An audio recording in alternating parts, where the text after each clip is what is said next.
안녕하세요. 저는 오늘 하루도 죽지 못해 살고 있는 한 가정의 주부입니다. 이제 제 나이도 60이 넘어가는군요. 그동안 별일 다 겪었지만 30년 전 제가 겪었던 일은 지금도 잊혀지지가 않습니다. 그때 저희 가족은 여름 휴가로 가평에 놀러가게 되었습니다. 햇볕이 좋은 맑은 날씨에 길거리에 팔고 있는 옥수수를 사서 먹으며 즐거운 휴가의 분위기를 느끼면서 펜션에 도착했습니다. 간단하게 짐을 풀고 불놀이를 즐기며 놀다 보니 하루가 빠르게 흘러가 어둑해지는 저녁이 되었습니다. 남편은 저와 딸이 맛있게 먹을 수 있도록 숯불에 고기를 굽기 시작했고 저는 된장찌개와 딸이 먹을 수 있는 햄도 구우면서 배고프다는 딸 입에 밥과 햄을 쏙 넣어 주었어요. 그렇게 배부르게 저녁 식사를 마치고 저희 가족은 잠시 소화도 시킬 겸 동네 한 바퀴를 돌고 있었는데 가로등 불빛에 빗방울이 한두 방울씩 떨어지기 시작하더군요. 하늘을 보니 몇 분 전까지만 해도 하늘을 빼곡히 채운 별빛들은 사라지고 컴컴한 하늘만 보였습니다. 더 많은 비가 쏟아질 것 같아 최대한 빠르게 집에 들어갔고 잠시 후 엄청난 폭우가 쏟아지기 시작했습니다. 앞이 안 보일 정도로 굵은 빗방울이 내리기 시작하면서 휴가 온 저희는 아쉬움에 창문만 보고 있었어요.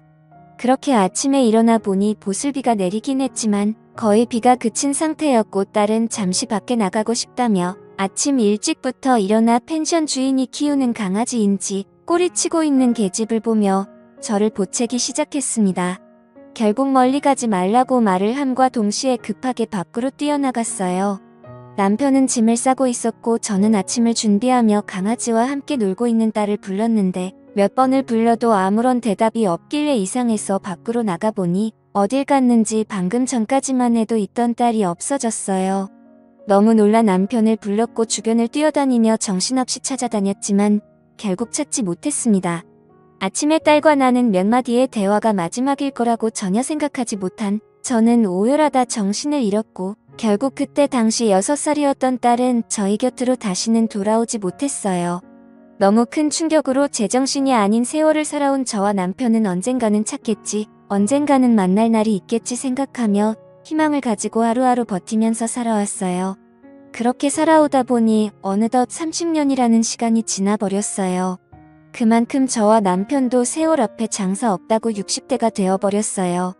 그러면서 시간이 흐른 만큼 딸에 대한 기억도 희미해지고 그리움의 감정도 무뎌지고 있었어요. 지금 만나게 된다면 40을 바라보고 있을 나이일 텐데 존재를 알 수 없으니 생각하면 할수록 가슴이 미어져 왔어요. 그렇게 언제 올지 모르는 딸을 기다리며 삶을 살아오고 있는데 갑자기 저희 집 문을 누군가 두드리기 시작했어요. 저녁밥을 차리고 있던 남편과 저는 아무도 찾아오지 않을 시간에 문을 두드리니 이상하게 생각했고 제가 현관으로 나가 누구냐고 물어봐도 대답이 없자 그냥 무시하고 돌아섰는데 현관 밖에서 엄마라고 말을 하고 있는 목소리가 제 귀에 맴돌았습니다. 저는 순간 몸이 멈추었고 엄마라고 들렸던 목소리에 제 심장이 뛰기 시작했습니다. 너무 놀라 급하게 현관문을 열었고 제 앞에 서 있던 여자는 저를 보면서 눈물을 흘리며 엄마라고 외치고 있었습니다. 갑작스럽게 제 집에 찾아온 여자를 보고는 당황도 하였고 긴가민가한 상태로 아무 말 없이 얼굴을 보고 있는데 뒤이어 남편도 달려나오자 남편을 보고 아빠라고 말을 하며 눈물을 흘리고 있었습니다. 현관 앞에 오두커니 서 있게 할 수 없어 일단 집으로 들어오게 했고 마침 저녁을 먹으려고 준비하고 있었기 때문에 셋이서 저녁을 먹게 되었습니다. 남편과 저는 너무 놀라 셋이서 밥을 먹고 있으면서도 너무 얼떨떨했고 일단 밥부터 먹고 천천히 대화해보기로 했습니다. 밥이 코로 들어가는지 입으로 들어가는지 모를 정도로 딸이라고 찾아온 여자의 얼굴을 보느라 정신이 없었고 그렇게 식사를 마치고 과일을 먹으며 하나하나 물어보기 시작했습니다. 저는 우리 집은 어떻게 알고 찾아온 거니? 지금까지 이사 안 간 이유가 언젠가는 찾아오겠지 생각하며 기다리긴 했는데 여자는 지금은 예전의 기억이 잘 떠오르진 않지만 엄마랑 어렸을 때 펜션에 놀러가서 강아지랑 놀고 싶다고 말했는데 그때 옆에 지나가는 강아지 보고 뒤따라 가다가 산속으로 들어가게 되면서 길을 잃어버렸어요. 다시 부모님이 있는 쪽으로 돌아가려 했지만 너무 멀리 와버린 건지 찾으려고 하면 할수록 점점 더 깊은 곳으로 들어갔고 날이 어둑해지고 지치게 되면서 정신을 잃었는데 눈을 떠보니 어느 할머니 집에 있었어요. 깨어난 저를 보고는 음식을 챙겨주셨고 그렇게 부모님을 찾아준다는 할머니의 말에 함께 지내게 되었죠. 정말 잘해주셨고 부모님이 오실 때까지 매일 눈물을 흘리며 기다렸는데 할머니께서 부모님이 사고로 세상을 떠나셨다는 말을 하면서 저를 키워주셨어요. 그때 당시 너무 어렸던 저는 잘 몰랐기 때문에 혼자 계셨던 할머니 밑에서 자라오기 시작했어요. 할머니는 외로웠던 자기 옆에 있어줘서 고맙다며 항상 말해줬던 게 기억나네요. 정말 잘해주셨는데 할머니께서 몸이 많이 안 좋으셨는지 저는 결국 고아원에 들어가 성인이 될 때까지 살다 보니 어렸을 적 엄마가 주소를 말해줬던 게 어렴풋이 성수동이라는 동네와 저희 집이 인사주택으로 되어 있다는 것만 기억해. 시간이 될 때마다 그런 곳 위주로만 돌아다니면서 동네 주민분들 중 연세 드신 분들에게 돌아가신 부모님 관련된 소식을 듣고 싶어 물어보며 돌아다니며 세월을 보냈는데 동네 주민분들과 대화를 하던 중 그때의 일들을 기억하고 계시는 할머니를 만나게 되면서 부모님께서 살아계시다는 말을 듣게 되었고 여기까지 오게 되었어요. 이 말들을 듣고 있는데 저는 눈물을 흘리고 말았습니다. 과거의 상황들이 하나도 틀리지 않았습니다. 그렇게 바라고 바라던 딸의 얼굴을 볼 수 있었다는 거에 너무 감사했습니다. 동네 주민분들이야 워낙 저희 가정사를 잘 알고 계신 분들이 몇 분 있었기 때문에 그분들 중 한 분과 만나게 된 것 같아 너무 감사했습니다. 더 이상 다른 건 물어볼 필요도 없었습니다. 과거의 일들이 모두 생생하게 떠오르기 시작했고 그때의 미안함 때문에 저는 제 딸의 손을 잡고 고개를 떨며 아무 말도 할 수가 없었습니다. 오랜 세월이 흐른 만큼 어색함도 교차했고 조심스럽게 이런저런 이야기를 하면서 그동안 힘겹게 살아온 딸의 인생을 들으며 너무 소중한 시간을 함께하고 있었습니다. 저희는 늦게까지 대화를 이어나갔고 다음날 출근을 해야 한다며 다시 오겠다는 딸의 말에 아쉬운 표정을 남기며 신발을 신고 있는 딸에게 가지 말라고 말하고 싶었지만 그동안 살아온 세월이 있기 때문에 그런 감정을 억누르고 손을 잡고 다음 날 꼭 다시 와달라는 말을 하면서 보내줬습니다. 30년의 세월이 흘렀고 6살 때의 기억이 거의 나지 않는다는 딸을 보며 안타까움에 가슴이 미어졌고 그동안 죽은 줄로만 알고 부모 없이 살아온 세월이 얼마나 힘들었을지 도저히 상상이 안 되었습니다. 그동안 못해준 것들 세상 떠나기 전에 모든 걸 다 해주리라 다짐하면서 다음 날이 빨리 오기를 기다렸습니다. 너무 기분이 들떴고 딸의 얼굴이 아른거려 남편과 저는 잠 한숨 못 잤네요.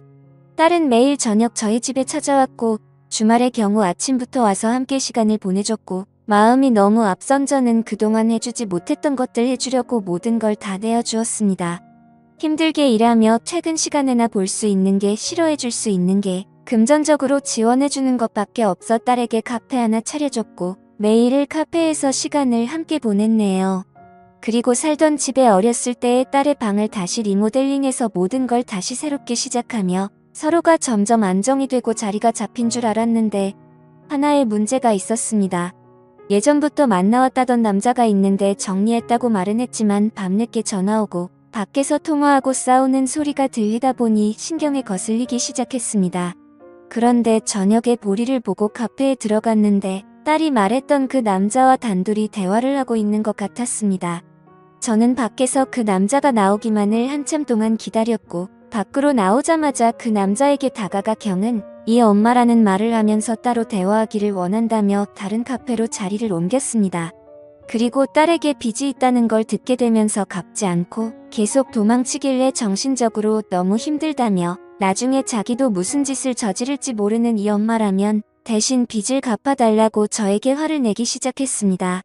이런 문제를 30년 만에 만나게 된 부모에게 말하지 못한 건 당연하다고 생각해 이 남자에게 빌린 돈 1억을 대신 갚아줬습니다.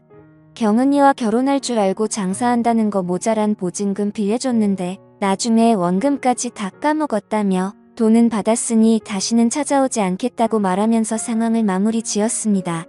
이런 문제로 인해 얼마나 불편하고 힘들었을지 생각하니 너무 마음이 아팠습니다. 집에서 저는 자연스럽게 이런저런 이야기하면서 상처되지 않을 선에서 조심스럽게 그 남자에 대해 말을 하면서 이력을 갚아줬으니 다시는 찾아오지 않을 거라며 미안해하는 딸을 다독여줬습니다. 30년의 세월 동안 부모 없이 살아보겠다고 발버둥 치다가 이런 일들이 발생된 것 같아 마음이 너무 무거웠지만 앞으로 모든 일이 잘 될 거라고 좋게 생각했습니다. 그런데 생각지도 못한 문제가 발생되면서 손발이 떨리기 시작했고 딸과 그 남자의 대화 속에 듣게 된 진실의 충격을 받고 말았습니다.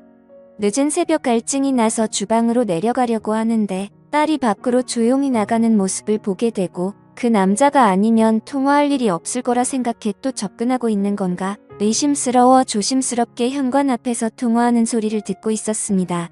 그거 먹고 나르지 마라. 내가 지금 여기서 얼마나 혼신의 힘을 다해서 연기하고 있는지 알아? 여기 완전 부자인 거 알지? 이 집이며 돈이며 모두 내 거가 될 거니까 조금만 기다려. 나중에 다 내 명의로 돌려달라고 말할 거야. 그때 같이 살면 되지.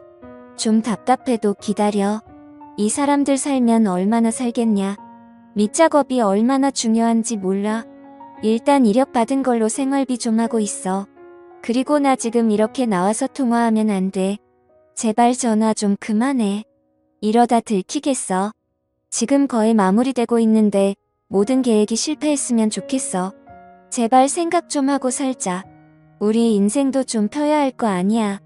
의심을 사게 되면 나중에 유전자 검사하자고 할지도 모르잖아. 그럼 빼박이야. 내가 전화할 때까지 무조건 기다려. 그럼 끊는다. 이 말들을 현관 앞에서 듣고 있는데 몸이 굳어 움직이지도 않았습니다. 저는 몸을 피할 힘도 없어 딸이 보이지 않는 곳에 주저앉아 숨었고 방에 들어간 모습을 확인한 후 저도 힘들게 방으로 들어갔습니다.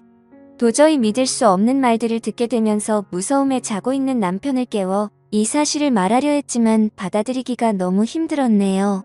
그만큼 기다려온 딸인데 아니었다고 돈 때문에 접근한 거라고 말을 하면 분명 쓰러지고 말 겁니다. 저도 지금 힘겹게 정신 붙들고 있는데 혈압이 높은 남편은 아마 이번 일이 밝혀지면 세상을 떠날 수도 있을 것 같다는 불안감에 모든 상황 조용히 해결해야겠다 생각했고 다음날 남편과 저에게 애교 부리며 딸 행세를 하고 있는 의문의 여자에게 아무렇지도 않게 평상시 때처럼 행동했습니다. 이 여자가 계획한 것처럼 그냥 우리가 세상을 떠날 때까지 조심이라도 하면 될 것을 이런 사실에 걸려서 또 다른 상처를 줬다는 게 버티기가 너무 힘들었네요. 남편은 출근하고 의문의 여자도 카페로 출근을 했습니다. 저는 친구를 만나야 한다며 저는 친구들 만나야 한다며 저녁에 카페에 들린다고 웃으면서 말했고 아무도 없는 집에 혼자 남아 의문의 여자 방에 들어가 바닥에 떨어진 머리카락들을 주워서 유전자 검사를 진행했습니다. 통화 속에 나온 진실의 유전자 검사할 필요도 없었지만 그래도 믿기 싫어 확인해보고 싶었습니다. 집에 돌아와 한참을 멍하니 있으면서 함께 찍었던 사진들과 추억이 모두 거짓이었다니 생각하며 핸드폰에 담긴 추억들을 보며 한참을 울었고 저녁이 되고 길 건너편에서 열심히 웃으며 일을 하고 있는 의문의 여자를 보고 있으니 그냥 이대로 살까 딸로 받아들이고 살까? 다시 예전으로 돌아가기 이대로 모른 척하고 살다가 세상 떠났으면 좋겠다는 생각이 들었습니다. 그토록 기다렸던 일들이고 보고 싶었던 딸이었는데 이 모든 사실이 거짓이라도 나 혼자만 사실이라고 믿고 있다면 아무렇지도 않게 살아갈 수 있을 텐데 이런 생각들로 머릿속이 복잡해졌고 결국 카페에 들어갈 수 없었습니다. 그렇게 평상시 대처하면서 행동을 하면서 지내오다 보니 유전자 검사 서류가 도착했고 떨리는 손을 힘들게 진정시키며 뜯어보니 그 안에 있던 서류에서조차 거짓으로 말을 해주고 있었습니다. 저는 결정을 해야 했고 결국 원래 우리의 삶으로 돌려놔야겠다 생각해 퇴근하는 남편 딸로 만나 차 안에서 조용히 대화를 이어나갔습니다. 그런데 남편에게 듣게 된 더 충격적인 말은 저보다 더 먼저 이 사실들을 알고 있었던 겁니다. 저희 집에 와서 살 때부터 유전자 검사를 진행했었고 사람을 붙여 모든 행동들을 다 관찰하고 있었다며 생각지도 못한 남편의 말들에 너무 놀라고 말았습니다. 제가 그토록 보고 싶어 했던 딸이었기 때문에 차마 말을 할 수 없었다며 정신적으로 힘들어할 저를 생각해 진실이 드러날 때까지 기회를 엿보고 있었다고 대화를 이어나갔습니다. 결국 남편과 저와 둘 다 의문의 여자가 돈 때문에 저희한테 접근한 걸 알게 되었고 남편은 벌써 경찰에게도 이 사실들을 말해놓은 상태로 기회만 엿보고 있었던 겁니다. 그렇게 형사분들과 함께 집에 들어갔고 반갑게 웃으면서 저를 맞아준 딸이라고 생각한 의문의 여자의 팔에 수갑이 채워지면서 모든 상황은 종결되었습니다. 그리고 드디어 저와 만났던 그 남자 또한 잡히게 되었고 너무나 저희 과거를 잘 알고 있었던 의문의 여자의 입에서 나온 말들은 제가 동네에서 지인들과 만나면 과거 딸과 헤어졌던 일들을 자주 말을 하면서 지내왔기 때문에 그런 말들을 녹음하고 계획해서 범행을 저질렀다고 털어놨습니다. 제 입에서 나온 말들로 계획했다는 거에 너무 놀랐고 그 여자와 남자는 사기죄로 구속 조치가 이루어졌네요. 과거의 아픈 기억들을 비의미로 범행을 저지르려고 계획했다는 거에 정신적으로 힘든 시간들을 보내게 되었습니다.